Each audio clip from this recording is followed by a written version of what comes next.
این بانوان چکمپوش ساکنان جماعت دهات شروع‌آباد هستند. زنان هنرمند این ناحیه چهره زیبا و دستان ماهر دارند. از تنظیم و آسایشگی مملکت شکرانه کرده از ناحیه شمس‌الدین شاهین برای اشتراک در فستیوال آزمون جمهوری ایجادیات خلق بوستان 2017 به شهر کلاب آمدند. هنرمندان این ناحیه کوهستان به دوری راه نگاه نکرده در نمایش هنرهای مردمی چنین نامگوی مال و اشیا و محصول مهنت هنرمندان محلی را به معرض تماشا گذاشتند.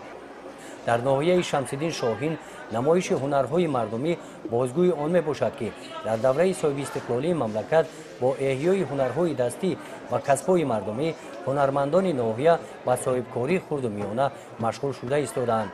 بگشوده شدن کورس‌های هنرمندی در جماعت‌های دهات زنان و جوانان با شغل پرثمر جلب می‌گردند.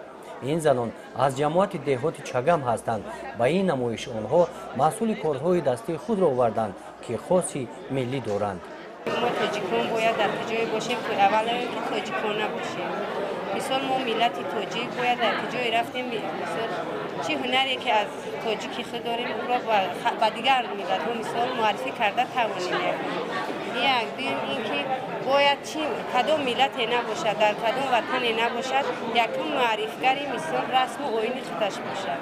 رسم و آیین خودش را با دیگران معرفی کرده توانیم. اما یک گروه زنان از ناحیه شمسی شاهین مخصوصا ما همین زنایی که اینجا ایستادیم از جماعت دهه چگم میباشیم. ما زنهای دهه چگم بسیارتر به همه چکن‌اندازی سر کار داریم.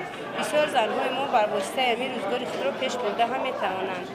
مثال ما تاجیکیم باید تاجیکانه رفتار کنیم. باید جایی رفتیم مثال سر لباس تاجیکی خود را داشته باشیم. نه هستن با آدمای مثال هستن که بیگانه پرستی میکنن. مثال به سر لباس دیگر جان مثال تقلید کاری میکنن. باید ما تاجیک خیلی نباشیم.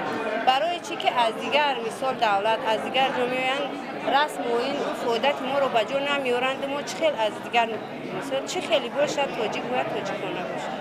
در نمایش هنرهای مردمی جماعت دهات سرچشمه، زردوزی‌ها، کرته‌های چکن و محصول مهنت دیگر هنرمندان جماعت دهات و داماد و عروس با سر و لباس ملی دقت تماشابینان این نمایش را به خود جلب نمودند. به هر چیزای قدیمی دیدیم.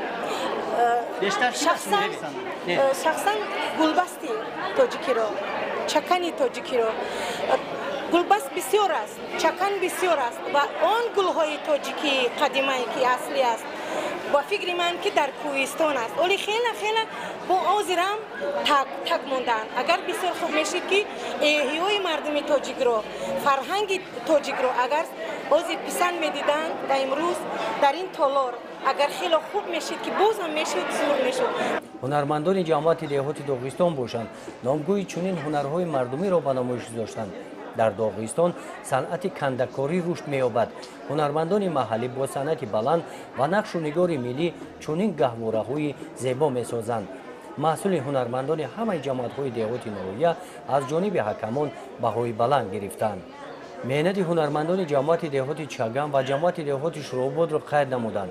طراحان جماعت دهات شروع‌آباد سر و لباس‌های نو ملی را برای جوانان و نورسان و کودکان پیشنهاد نمودند که این از نوگانی‌ها در بوستان 2017 از جانب هیئت حکمان به نظر گرفته شد. رومال گلبست با کرته و چادری که درازش من نمیدونم چند متر بود با چنان مهارت دوخته شدند که مثلش نبود بسیار عقلم رو تسخیر کرد. واقعا من لال ماندم و برداشت که من کردم گمان میکنم که دیگر در تمام ناحیه‌های دیگر این خیلی برداشت نبود.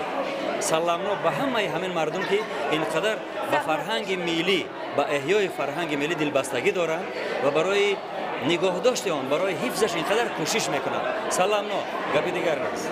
در ناحیه شمس‌الدین شاهین شعبه اگنتی مهنت و شغل اهالی در احیای هنرهای مردمی رشد آن و پیشنهاد به این چاره‌بینی فرهنگی سهم ارزنده دارد. گزارش خواجه نظری خدای نظر ظهوروف از ناحیه شمس‌الدین شاهین برای برنامه اطلاعاتی تحلیلی جنبسته هفته.